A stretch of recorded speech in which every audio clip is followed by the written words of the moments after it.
रहीम अस्सलाम वालेकुम friends, welcome to Jain T info. हम जो है पेपर की तैयारी कर रहे हैं। पीपीएससी पब्लिक सर्विस कमीशन का जो लेक्चरार का पेपर है कंप्यूटर साइंस का, और साथ ही साथ जो पेपर आ रहा है डाटा एंट्री ऑपरेटर्स का, उसकी तैयारी भी इसकी आप हो रही है। क्योंकि ये बेसिक कंप्यूटिंग है। बेसिक कंप्यूटिंग में डाटा एंट्री वाले तो उनको बेसिक कंप्यूटिंग तो आनी ही चाहिए, और 10% का पीपीएससी लेक्चरार्स का पेपर भी इसी में से ही आएगा। तो बहुत ही इंपॉर्टेंट लेक्चर है, तो काइंडली इसको पूरा सुनिएगा। ये पार्ट 12 है। इसमें हम पेरिफेरल डिवाइसेस डिस्कस करेंगे। इससे पहले 11 पार्ट्स हम डिस्कस कर चुके हैं। तो शुरू करते हैं अपना टाइम वेस्ट किए बगैर इस लेक्चर को। पेरिफेरल डिवाइसेस में सबसे पहले हम देखेंगे types of peripheral devices. Peripheral devices की टाइप कितनी है, तो आम सी सबको ही पता है तकरीबन। पेरिफेरल डिवाइसेस की 3 टाइप्स होती हैं। Number 1 input devices. Input devices में आ जाता है माउस, कीबोर्ड, और दूसरी इनपुट डिवाइसेस मिसाल के तौर पर स्कैनर वगैरह।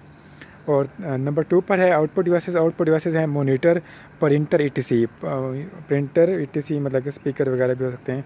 और नंबर 3 पर है इनपुट और आउटपुट डिवाइसेस, यानी कुछ ऐसी डिवाइसेस होती हैं जो कि इनपुट और आउटपुट दोनों का काम करती हैं। मिसाल के तौर पर टच स्क्रीन के ऊपर हम स्क्रीन के ऊपर जो सॉफ्ट फॉर्म में आउटपुट होती है वो भी देख सकते हैं, और इसके अलावा टच करके उसको इनपुट भी दे सकते हैं। ठीक हो गया, यहाँ तक आप लोगों को समझ आ गई होगी। अब हम देख रहे हैं कि इसके अंदर point and draw input devices. कुछ ऐसी डिवाइसेस होती हैं जो कि पॉइंट और ड्रॉ में काम आती हैं। मिसाल के तौर पर माउस है, ट्रैक बॉल है, टच पैड है, टच स्क्रीन स्टाइलस है। और इससे पहले हम देखते हैं पॉइंट एंड ड्रॉ की डेफिनेशंस। पॉइंट एंड ड्रॉ क्या होता है? Point and draw a pointing device is an input device use to control the movement of the pointer और a cursor on the screen. Computer screen के ऊपर जो pointer या cursor होता है उसको कंट्रोल करने के लिए, इसका ताल्लुक पॉइंटर कर्सर के साथ है, उसको कंट्रोल करने के लिए जो डिवाइस इस्तेमाल होगी उसको हम क्या कहेंगे? Pointing device. कर्सर क्या होता है? इस तरह की एक लाइन होती है जो ब्लिंक कर रही होती है, यानी इस तरह नज़र आ रही होती है। तो उसको कंट्रोल करने के लिए हम जो डिवाइस इस्तेमाल करते हैं, या मिसाल के तौर पर ये एरो होता है, ये भी एक कर्सर होता है।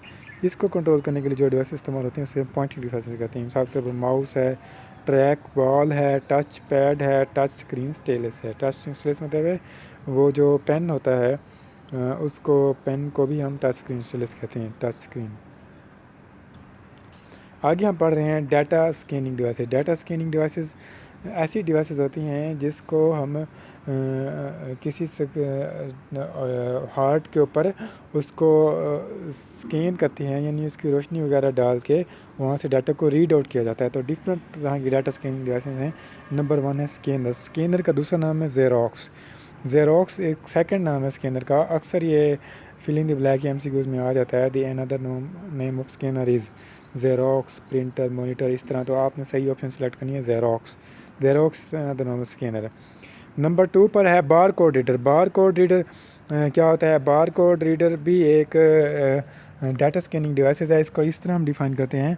अ bar code reader is also called a price scanner और a point of sale POS scanner is a handheld or a stationary input device used to capture and read information contain in a bar code. यानी जो bar code होता है, जब हम कोई भी product लेते हैं किसी भी मार्केट से, उसके ऊपर इस तरह की मोटी तोज़ी लाइनें लगी होती हैं, यानी कुछ मोटी होती हैं, कुछ पतली होती हैं।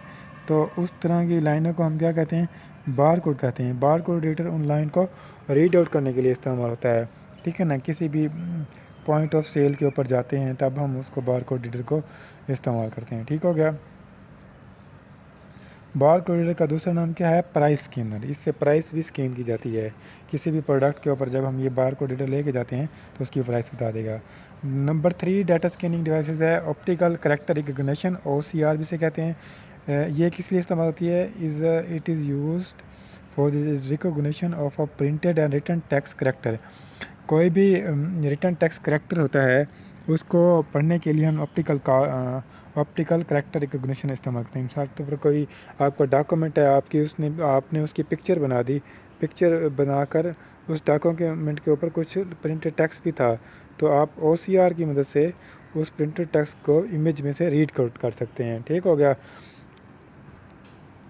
नंबर 3 है optical mark recognition. Optical mark recognition किस लिए इस्तेमाल होती है? ये मल्टीपल चॉइस जो क्वेश्चन होते हैं, जब हम किसी पेपर वगैरह में जाते हैं तो एमसीक्यूज़ की शीट मिलती है। एमसीक्यू शीट के ऊपर चारों ऑप्शन में से किसी एक के ऊपर हमने मार्क करना है, वो गोल दायरा लगाना होता है या टिक लगाना होता है। तो उस गोल दायरे को पढ़ने के लिए जो डिवाइस इस्तेमाल होती है उसे हम OMR यानी ऑप्टिकल मार्क रिकॉग्निशन डिवाइस कहते हैं। 5 नंबर पर है data scanning device optical mark recognition OMR।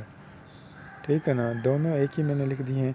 तो बहरहाल 4 किस्म की डिवाइसेस हैं: scanner, barcode reader, optical character recognition, optical mark recognition.